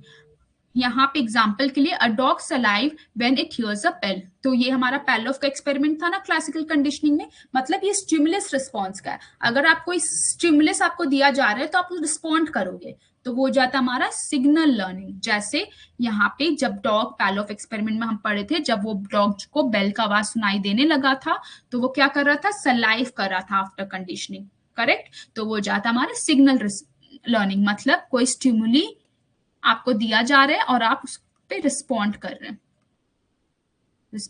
हो, तो वो हो जाता है हमारा सिग्नल लर्निंग, मतलब आपको सिग्नल मिल रहा है, सिग्नल हो गया आपका स्टिमुली, तो वो हो गया हमारा सिग्नल लर्निंग। फिर हमारा उसी की तरह आ जाता है स्टिमुलस रिस्पॉन्स, वैसे ही हो गया, just like signal learning, stimulus response हो गया एक precise response to a specific stimulus. तो यहाँ पे भी क्या हो गया, एक प्रिसाइज, मतलब यहाँ पे मोर प्रिसाइज हो गया, मोर स्पेसिफिक हो गया, कि आपको एक स्पेसिफिक स्टिमुली आपको दिया जा रहा है और उसी पे आप रिस्पॉन्ड जब करते हो तो वो हो गया आपका स्टिमुली। सपोज आपको कोई गुड मॉर्निंग बोलेगा तो आप क्या उसको रिटर्न में बोलोगे, गुड मॉर्निंग, आप यही रिस्पॉन्ड करोगे ना, तो ये हो जाता है हमारा स्टिमुलस रिस्पॉन्स लर्निंग। फिर हमारा थर्ड आता है चेनिंग। चेनिंग मतलब हो गया लिंकिंग अ सीरीज, चेन बनाते हैं ना हम लोग, सीरीज को लिंक कर रहे हैं, चेन बना रहे हैं, linking a series of response to form a complex activity, मतलब हम लोग एक चेन बना रहे हैं, पहले हम एक ऐड किए सिंपल, फिर थोड़ा सा और कॉम्प्लेक्स हुआ, फिर और एक और चेन बनाया, तो ऐसे क्या सिंपल से कॉम्प्लेक्स की तरफ हमारा चेन बन रहा है। ठीक है, तो वो हो जाता है चेनिंग। एग्जाम्पल के लिए, learning to ride a bicycle involves balancing, pedaling and steering. अगर आप बाईसाइकिल सीखना चाहते हो तो आपको बैलेंसिंग के बारे में जानना होगा, आपको पेडलिंग जानना होगा, आपको स्टीयरिंग जानना होगा, ये पूरा चेन है। अगर आप गाड़ी चलाना सीख रहे हो तो आपको स्टीयरिंग के बारे में जानना होगा, आपको ब्रेक, क्लच, एक्सीलरेटर, आपको गियर बॉक्स, सबके बारे में जानना होगा। तो वो क्या हुआ, गाड़ी चलाना सीख रहे हो बट एक चेन है आपको कि आपको ये चीज भी जानना होगा, तो वो हो गया चेनिंग। फिर वर्बल एसोसिएशन मतलब क्या हुआ, learning to associate verbal units forming chain of words, learning multiplication tables by repeating them aloud, remembering a poem line by line. Verbal association मतलब जहां पे आप वर्बली वर्ड्स को यूज करो, मतलब ओरली यूज करो बेसिकली, तो वही हो गया वर्बल एसोसिएशन। सपोज आप, जब हम बच्चे थे, जब हम मल्टीप्लिकेशन सीखते थे तो हम क्या करते थे, हम उसको जोर जोर से पढ़ते थे, करेक्ट, या हम पोएम को पढ़ते थे तो हम रिसाइट करते थे जोर जोर से, तो वही हो गया वर्बल एसोसिएशन, मतलब जब हम ओरली कम्युनिकेट कर रहे हैं तो वो जाता है हमारा वर्बल एसोसिएशन। ये 4 स्टेप्स क्लियर है, signal learning, stimulus response, chain and verbal association. फिर हम आगे बढ़ते हैं डिस्क्रिमिनेशन लर्निंग। यहाँ पे मतलब क्या हुआ, learning to differentiate between similar stimuli and respond appropriately. मतलब यहाँ पे आप डिस्क्रिमिनेट कर पा रहे हो, मतलब आप डॉग और कप के बीच में डिफरेंशिएट कर पा रहे हो। अगर कोई एनिमल का साउंड सुनते हो डॉग और कैट का, तो आप डिस्क्रिमिनेट कर पाते हो कि अच्छा ये डॉग का आवाज है, ये कैट का आवाज है। तो वो हो गया डिस्क्रिमिनेशन लर्निंग, मतलब डिस्क्रिमिनेट करना और सीखना, वो होता है डिस्क्रिमिनेशन लर्निंग। फिर हमारा आता है कॉन्सेप्ट लर्निंग, मतलब यहाँ पे learning to respond to common properties of stimuli forming categories, जैसे understanding the concept of fruits applies to apples, bananas and mangoes, grouping shapes as squares, triangle, circles. मतलब यहाँ पे आप बेसिकली कॉन्सेप्ट सीख रहे हो। जैसे अगर आप फ्रूट के बारे में सीखते हो, तो फ्रूट में बहुत सारे फ्रूट्स होते हैं, बहुत सारे कैटेगरीज होते हैं, तो आप उसको उस कैटेगरीज में आप बोलते हो अच्छा ये एप्पल, ये बनाना, ये मैंगोज, ये पपाया। तो ये क्या हो गया, कॉन्सेप्ट लर्निंग, मतलब आप किसी भी चीज का सब्जेक्ट मैटर सीख रहे हो, कॉन्सेप्ट सीख रहे हो, तो वो हो गया, उसको ग्रुप कर दे रहे हो उस कैटेगरी में, तो वो हो गया हमारा कॉन्सेप्ट लर्निंग। अगर आपको कोई बोला अच्छा इसमें से फ्रूट्स क्या है और शेप्स कौन सा है, तो आप बता दोगे ना, फ्रूट्स का एक कैटेगरी बना दोगे और शेप्स का अलग बता दोगे, स्क्वायर, ट्रायंगल, सर्कल। तो ये हो गया कॉन्सेप्ट सीखना, तो हो गया कॉन्सेप्ट लर्निंग। फिर हमारा आता है रूल लर्निंग, जहां पे learning relationship between concepts, forming rules और principles if it rains the ground gets wet. मतलब यहाँ पे आप रूल सीख रहे हो कि अगर ये हुआ, ये कॉन्सेप्ट हुआ, अब हम अप्लाई कर रहे हैं, अगर ये हुआ तो फिर उसका क्या कॉन्सिक्वेंस होगा।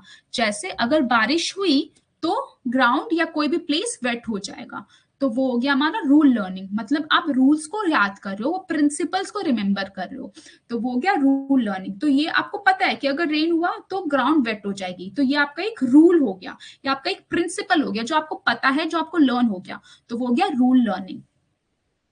ठीक है।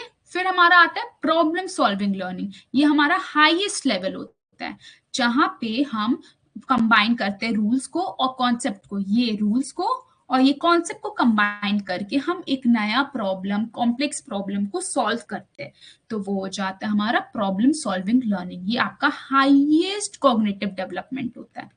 ठीक है। जैसे using knowledge of maths formula to solve real life engineering problem, जैसे आप इंजीनियर जब बनते हो तो आप बहुत सारा आईटी कोचिंग में कुछ चीजें सीखते हो, जब आप यूज करके प्रैक्टिकली कोई रियल लाइफ से प्रॉब्लम सॉल्व कर पा रहे हो, तो वो या मतलब रियल लाइफ मतलब आप कर पा रहे हो, उसको अप्लाई जनरलाइज कर पा रहे हो, तो वो होता हमारा प्रॉब्लम सॉल्विंग लर्निंग।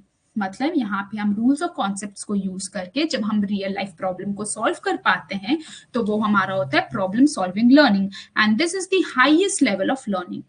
मतलब हमारा जो 8 स्टेप्स था, सबसे पहले हमारा था signal, stimulus, चेनिंग, verbal, discrimination, concept, rule and problem solving. अच्छा, अब आपको ये जो आपको पढ़ाया गया मैंने हायरार्की, वो आपको एज इट इज याद करना है। मतलब पहले आपका सिग्नल आता है, फिर स्टिमुलस आता है, आप इसका शॉर्ट फॉर्म याद कर लो, कुछ भी आप बना सकते हो, जैसे एसएस ने सीवी, एक सेकेंड, डीसी एंड आरपी।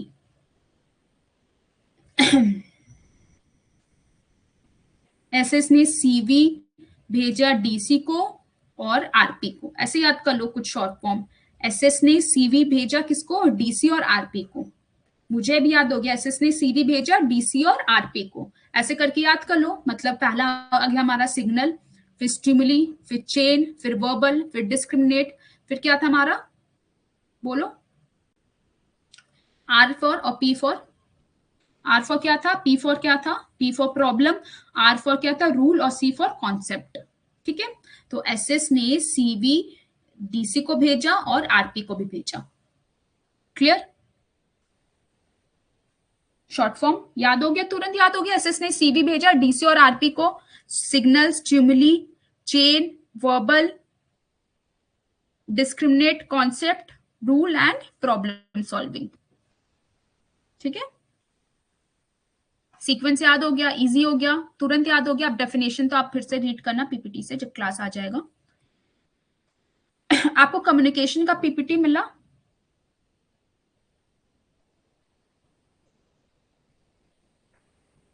अच्छा, अब हम पढ़ेंगे आगे स्टेजेस ऑफ मॉरल डेवलपमेंट। अब आता है हमारा स्टेजेस ऑफ। अच्छा, कम्युनिकेशन का पीपीटी आई गेस अपलोड हो गया है, अगर नहीं मिला तो मैं एक बार क्रॉस वेरीफाई करके आपको अपडेट करवा देती हूँ चैट बॉक्स में, उसमें ग्रुप चैट में कि अपडेट हुआ है या नहीं हुआ। अगर नहीं हुआ तो मैं आज करवा देती हूँ, आप लोग को कम्युनिकेशन का पीपीटी मिल जाएगा। और टीचिंग एप्टीट्यूड हमारा 2 क्लास में ओवर हो जाएगा, उसके बाद मैं टीचिंग एप्टीट्यूड का पीपीटी भी अपलोड करवा देती हूँ। और हमारा जो मैंने लास्ट सेशन में बोला था, कुछ गवर्नमेंट इनिशिएटिव्स है जो आपको अपने एंड से पढ़ना है, जो आपका थ्योरेटिकल है, मतलब बेसिकली उसको मैं समझा नहीं सकती क्योंकि वो आपका इनिशिएटिव है, तो वो आप खुद से पढ़ सकते हो। अगर टाइम लेफ्ट आउट हुआ after completion of the whole syllabus, मैं फिर वो भी करवा दूंगी एक बार आपको, बट एक बार के लिए मैं आपके साथ शेयर कर दे रही हूँ, तो आप वो डेली बेसिस पे रीड करते रहना, क्योंकि गवर्नमेंट इनिशिएटिव से हर ईयर 2 क्वेश्चन आते ही आते हैं, तो वो भी मैं अपलोड करवा देती हूँ टीम को बोल के, ठीक है। चलिए अब हम पढ़ते हैं स्टेजेस ऑफ मॉरल डेवलपमेंट। अब हमारा क्या आता है, स्टेजेस ऑफ मॉरल डेवलपमेंट में 3 स्टेजेस आता है। पहले हमारा आता है प्री कन्वेंशनल स्टेज, जो कि इंक्लूड करता है हमारा सेल्फ इंटरेस्ट, अवॉइडिंग पनिशमेंट, जो कि 3 to 7 ईयर्स के एज में रहता है। फिर हमारा आता है कन्वेंशनल स्टेज, जो कि 8 to 13 ईयर्स में रहता है, जो कि इंक्लूड करता है law and order, morality and good boy attitude. फिर हमारा आता है पोस्ट कन्वेंशनल, जो कि एडल्टहुड होता है, जो कि हमारा प्रिंसिपल्स और सोशल कॉन्ट्रैक्ट को इंक्लूड करता है। तो क्या 3 स्टेज होता है, pre conventional, conventional and post conventional. Age group क्या हुआ, 3 to 7, 8 to 13 and then more than 13 which is adulthood. अब प्री कन्वेंशनल में क्या होता है ना, यहाँ पे moral reasoning based on reward and punishment. यहाँ पे ना बच्चों का होता है कि मतलब वो रिवॉर्ड और पनिशमेंट पे डिपेंडेंट रहता है, कि अगर उनको रिवॉर्ड मिलता है तो वो काम करते हैं, पनिशमेंट मिलता है तो फिर वो क्या होता है, वो अपने हैबिट्स को इंप्रूव करते हैं। तो यही हो गया, अवॉइड करने के लिए पनिशमेंट, वो क्या करते हैं, अच्छे काम करते हैं और अपने सेल्फ इंटरेस्ट के लिए करते हैं। तो ये हो गया प्री कन्वेंशनल स्टेज, जो कि एज 3 to 7 ईयर्स का हुआ, मतलब अपने इंटरेस्ट के अकॉर्डिंगली जब काम करते हैं, पनिशमेंट्स को अवॉइड करने के लिए, रिवॉर्ड्स लेने के लिए, तो वो जाता है प्री कन्वेंशनल स्टेज। फिर हमारा आता है कन्वेंशनल स्टेज, मतलब यहाँ पे 8 to 13 ईयर्स। यहाँ पे हमारा कुछ भी काम ना मॉरल रीजनिंग पे बेस्ड होता है, एथिक्स पे बेस्ड होता है, जैसे law and order, good boy attitude, हमें अच्छा बन के रहना है, मतलब लोग हमें अच्छा समझे, हम एथिक्स को फॉलो करेंगे ताकि लोग हमें अच्छा समझे, हमें गुड बोले। तो ये वाला स्टेज होता है कन्वेंशनल स्टेज, मतलब मॉरल रीजनिंग और ethics, external ethics, not internal ethics but external ethics, ताकि आउटसाइडर मुझे अच्छा बोले, एक्सटर्नली मुझे सब अच्छा बोले, तो वो हो जाता है हमारा कन्वेंशनल स्टेज। फिर आता है हमारा final stage which is post conventional stage, जो कि एडल्टहुड में रहता है। यहाँ पे अब हमारा इंटरनली जो है ना एथिक्स जनरेट होता है, यहाँ पे हम खुद को सेटिस्फाई करना चाहते हैं कि हम अच्छे काम करेंगे, क्योंकि ये चीज हमें मोटिवेट करता है, क्योंकि ये हमारे लिए इंपॉर्टेंट है, ये मॉरल रीजनिंग मेरे लिए इंपॉर्टेंट है, इसलिए ये हो जाता है पोस्ट कन्वेंशनल स्टेज, जहाँ पे हम प्रिंसिपल्स को देखते हैं, अपना सोशली हम देखते हैं कि क्या सही क्या गलत हो रहा है, तो वो चीज हम अपने अकॉर्डिंगली जब सोशली अच्छा करते हैं, जब हम मॉरल रीजनिंग अपने लिए सही करते हैं, अपने पर्सनल एथिक्स के लिए, तो वो हो जाता है हमारा पोस्ट कन्वेंशनल स्टेज। ठीक है, तो क्लियर हो गया। प्री कन्वेंशनल मतलब जहां पे हम रिवॉर्ड्स और पनिशमेंट के लिए जब बच्चे काम करते हैं, कन्वेंशनल हो गया जब हम एक्सटर्नल एथिक्स के लिए करते हैं, एंड पोस्ट कन्वेंशनल हो गया जहां पे हम पर्सनल एथिक्स के लिए करते हैं। तो ये हो जाता है हमारा 3 स्टेज। मैं एक बार यहां लिख देती हूँ, पर्सनल और इंटरनल एथिक्स, यहाँ पे हो गया आपका एक्सटर्नल एथिक्स, और यहाँ पे आपका हो गया rewards and punishment. Clear, easy है। अब ये पढ़ाऊं या समझ आ गया? चलिए पढ़ा देती हूँ, एक बार रीड करती हूँ। तो प्री कन्वेंशनल स्टेज किसके लिए था? बच्चों के लिए। यहाँ पे क्या होता है हमारा पनिशमेंट और रिवॉर्ड होता है, ओबीडियंस, मतलब यहाँ पे राइट और wrong are determined by punishment. Child doesn't steal candy because they might be get scolded, मतलब यहाँ पे पनिशमेंट को अवॉइड करने के लिए बच्चे काम करते हैं। सेल्फ इंटरेस्ट के लिए करते हैं, मतलब if I will help you if you help me, मतलब अगर आप मेरे को हेल्प करोगे तभी मैं हेल्प करूंगा, तो वो हो जाता है हमारा सेल्फ इंटरेस्ट। तो यहाँ पे बच्चे इसलिए काम करते हैं, मतलब पनिशमेंट और रिवॉर्ड्स के लिए, सेल्फ इंटरेस्ट के लिए, तो वो हो जाता है हमारा प्री कन्वेंशनल स्टेज। फिर आता है हमारा कन्वेंशनल स्टेज, बेसिकली एडल्सेंट और सब कुछ एडल्ट्स के लिए होता है, जहां पे क्यों वो कैसे काम करते हैं? गुड बॉय एटीट्यूड, मतलब उन्हें बाहर से सोशली अप्रूव हो, जहाँ पे वो दूसरों को प्लीज कर पाए, था ना, एक्सटर्नल एथिक्स के लिए, एक्सटर्नल एथिक्स के लिए, जहाँ पे बाहर के लोग उनको प्रेज कर पाए, उनको अपना सोशल ग्रुप में अप्रूवल मिल पाए, तो इसलिए वो वैसा काम करते हैं अपने इंटरपर्सनल रिलेशनशिप्स को इंप्रूव करने के लिए। लॉ एंड ऑर्डर, ताकि वो rules, laws and authorities are follow to maintain a order, ताकि वो कोई भी ऐसा रूल्स को हार्म ना करे और उनको कोई पनिश ना करे एक्चुअली आउटसाइडर्स, तो वो इसीलिए क्या होता है, वो फॉलो करते हैं कन्वेंशनल लेवल पे, तो मतलब वो रूल्स को फॉलो करते हैं, लॉज को फॉलो करते हैं, ऑथोरिटी को फॉलो करते हैं, किस लिए? एक्सटर्नल एथिक्स के लिए। एक वर्ड याद रखिए, आप सब कुछ कनेक्ट कर पाओगे।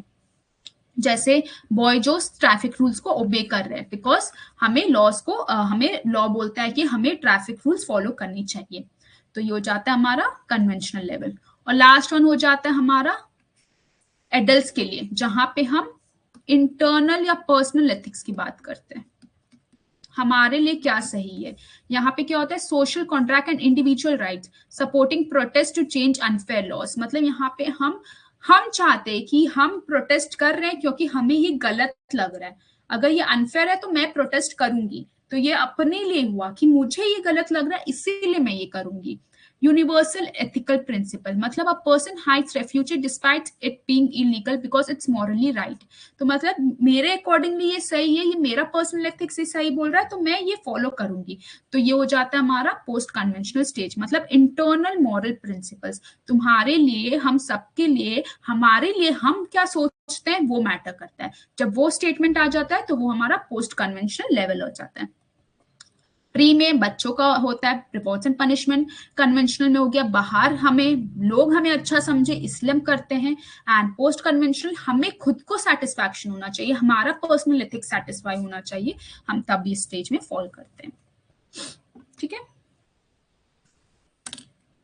और पढ़ना है फिर तो हमारा ये कार्ल रॉजर्स का भी आ जाता है अप्रोच, पढ़ ले। चलिए ये दोनों और कर लेते हैं, फिर हम एडिशनल मॉडल्स जो है वो कल स्टार्ट करेंगे। इजी है, कुछ नहीं है इसमें। कार्ल रॉजर्स अप्रोच क्या बोलता है? लर्नर सेंटर्ड अप्रोच होता है या ह्यूमैनिस्टिक अप्रोच होता है। यहाँ पे इन्होंने क्या बताया? Approach is a student learner centered teaching approach with a teacher act as a facilitator and learning happens through freedom, experience and self direction.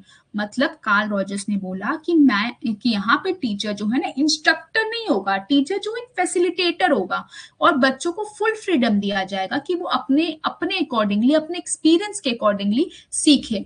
तो वो चीज ये जो कॉन्सेप्ट जिन्होंने बताया था वो था कार्ल रॉजर्स अप्रोच। मतलब यहाँ पे जो अप्रोच है ये बेसिकली लर्नर सेंटर्ड है, यहाँ पे लर्नर को सबसे ज्यादा इंपॉर्टेंस दिया गया है, यहाँ पे टीचर्स को एज अ फैसिलिटेटर दिया गया, as a guide, not as a authoritarian instructor. मतलब यहाँ पे जो टीचर बोल रहा है वही आपको फॉलो करना है, ये वाला रूल नहीं है। ये जो है, सिंस बच्चों को फुल फ्रीडम दिया जाता है तो यहाँ पे उनका पर्सनल ग्रोथ होता है, सेल्फ एक्चुअलाइजेशन, सेल्फ कॉन्सेप्ट वो सीख पाते हैं, वो रियल लाइफ सिचुएशन से सीख पाते हैं, और वो इंडिपेंडेंटली सीख पाते हैं और रिस्पॉन्सिबिलिटीज ले पाते हैं। ठीक है, यहाँ पे रॉजर्स क्या बोला? रॉजर्स ने कहा कि said effective learning happens when the teachers provide empathy. मतलब इफेक्टिव लर्निंग कब होगा? जब टीचर ना अपने स्टूडेंट को समझेगी, अंडरस्टैंड करेगी उनके फीलिंग्स को, अंडरस्टैंडिंग। सिंपैथी नहीं, एम्पैथी। एम्पैथी मतलब अंडरस्टैंड करना कि आपके बच्चों के, आपके लर्नर्स के क्या नीड्स हैं। Unconditional positive regard, accepting learners without judgment, कि मैं यहाँ पे जज नहीं करूं किसी को, अगर जो बच्चे चैट बॉक्स में मैसेज नहीं कर रहे मैं उनको स्टिल जज ना करूं कि ये बच्चे हो सकता है कि नहीं सीखना चाह रहे इसलिए वो चैट बॉक्स में नहीं लिख रहे, तो मैं ये जज नहीं करना चाहती, करना चाहिए हमें, रॉजर्स बोलते हैं। ठीक है, तो ये हो जाता है अनकंडीशनल पॉजिटिव रिगार्ड, मतलब हर बच्चे को इक्वली ट्रीट करो without any judgment. And genuineness मतलब कॉन्ग्रुएंस, हमें ऑनेस्ट होना चाहिए, रियल होना चाहिए और ऑथेंटिक होना चाहिए। तो ये 3 कंडीशन कार्ल रॉजर्स ने बताया था। एम्पैथी, अंडरस्टैंड करना स्टूडेंट्स को, अनकंडीशनल पॉजिटिव रिगार्ड मतलब बिना जजमेंट के सब बच्चों को एज इट इज एक्सेप्ट करना, एंड जेन्युइननेस मतलब ऑनेस्ट रहना। ठीक है, तो ये था कार्ल रॉजर्स का अप्रोच। तो एग्जाम्पल देखिए, instead of only lecturing the teacher gives the topics, choice of topics, encourages discussion, support students to explore and present learning on their own way. मतलब अगर मैं आऊँ क्लास में और सिर्फ लेक्चर देख जाऊँ, ये रॉजर्स सपोर्ट नहीं करते। मैं क्लास में आई, आपको एक टॉपिक दी और बोली चलो बच्चों डिस्कस करो आप लोग आपस में, और फिर एंड में मुझे बताना आप लोग क्या डिस्कशन पे निकले, क्या आपका एंड कंक्लूजन आया। तो ये यही जो प्रिंसिपल है वो रॉजर्स सपोर्ट करते हैं। मतलब यहाँ पे टीचर जो है फैसिलिटेटर की तरह एक्ट करे, ना कि इंस्ट्रक्टर की तरह। यहाँ पे स्टूडेंट जो है, स्टूडेंट का ग्रोथ होना चाहिए, फ्रीली ग्रोथ होना चाहिए, मतलब उनको प्रेशराइज नहीं करना चाहिए, वो अपने सेल्फ एक्सपीरियंस से सीखे। तो वो प्रिंसिपल्स क्या था, गिवन बाय कार्ल रॉजर्स।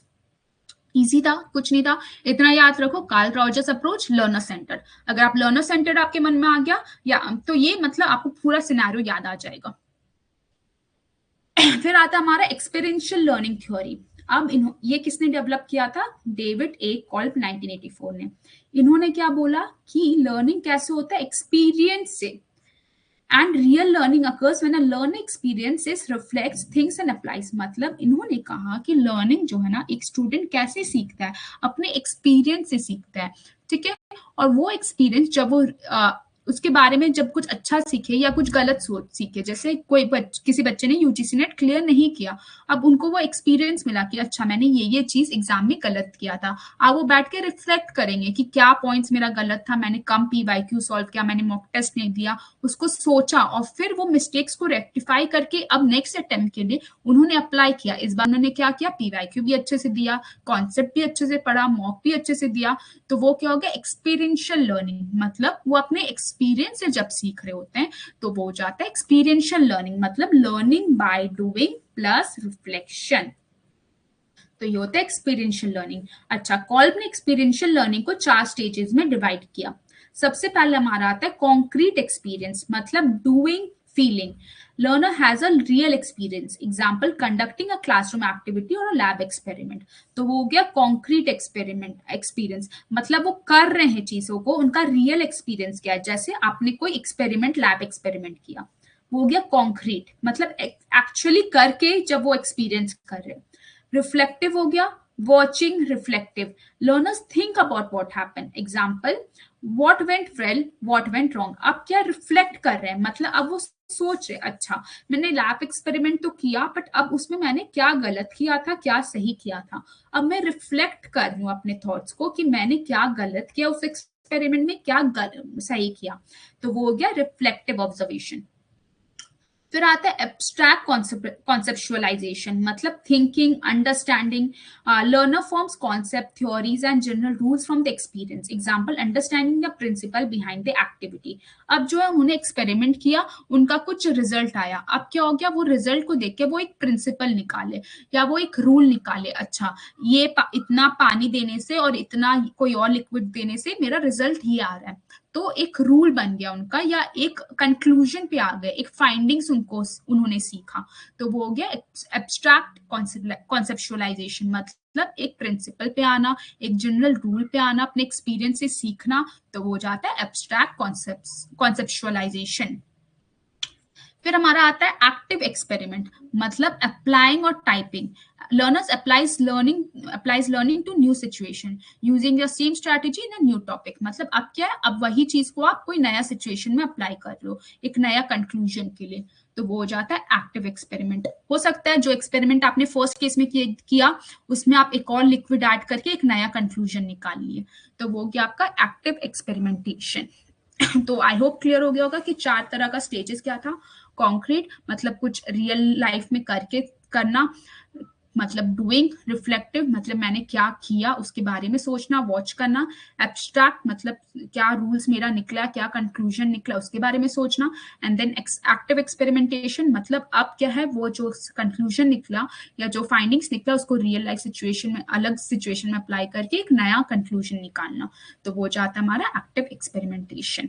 तो फिर हमारा क्या होता है यहाँ पे, सी, हमारा पहले सी आता है कॉन्क्रीट एक्सपीरियंस, फिर हम रिफ्लेक्ट करते हैं, फिर एब्स्ट्रैक्ट कॉन्सेप्चुअलाइजेशन होता है और फिर एक्टिव एक्सपेरिमेंटेशन होता है। ये स्टेजेस भी आपको लाइन बाय लाइन याद रखना होगा, ठीक है। तो आज हम यहीं पे खत्म करते हैं, फिर हम कल कुछ और मॉडल्स पढ़ेंगे। अभी तो हमारे बहुत मॉडल्स बचे हैं। मैंने आपको पहले ही कहा था कि आपके टीचिंग एप्टीट्यूड में बहुत सारे मॉडल्स हैं। कोई भी डाउट है इन सब में? आज क्लास फिर यहीं एंड करेंगे। क्लियर है, समझ आया? बहुत बहुत अच्छी बात है। नोट्स बना रहे हो ना साथ साथ? राहुल नहीं बना रहे नोट्स? क्यों?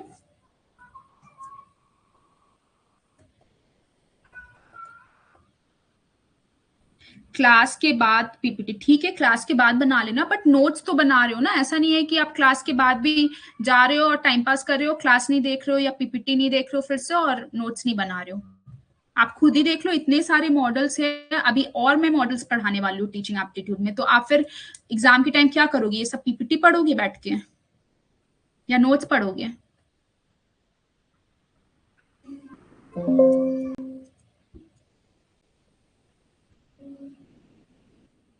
बोलिए।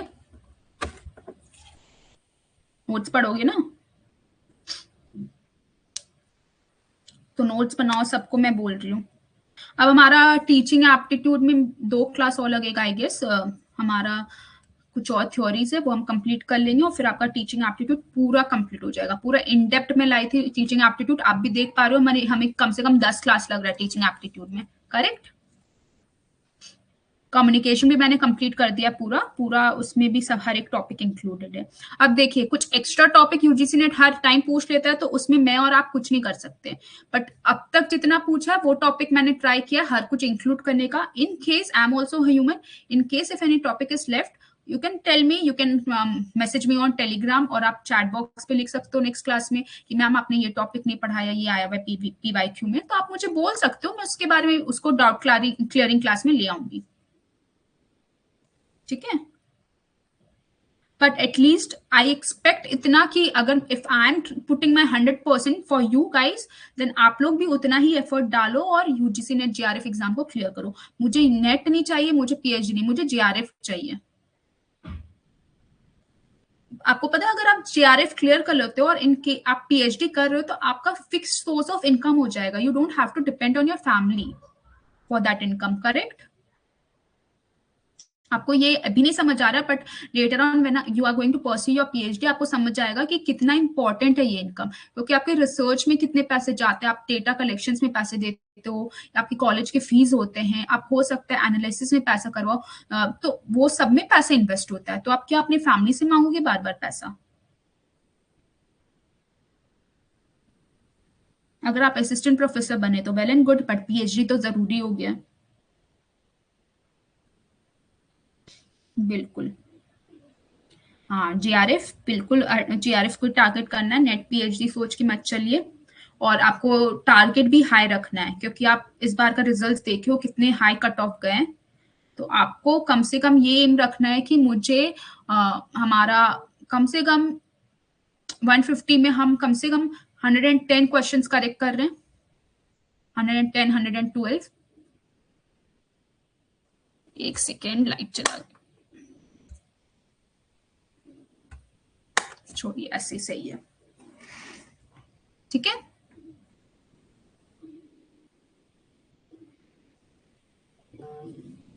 ठीक है, फिर चलिए, लाइट भी चला गया यहाँ पे, इलेक्ट्रिसिटी। ठीक है, फिर हम क्लास को एंड करते हैं, हम कल मिलते हैं। कल हम स्टार्ट करेंगे नया थ्योरीज के साथ। Till then keep studying, keep smiling everyone. Bye, हम कल मिलते हैं, कल बात करते हैं अब आगे, ठीक है? हाँ ठीक है, bye bye, thank you so much, bye.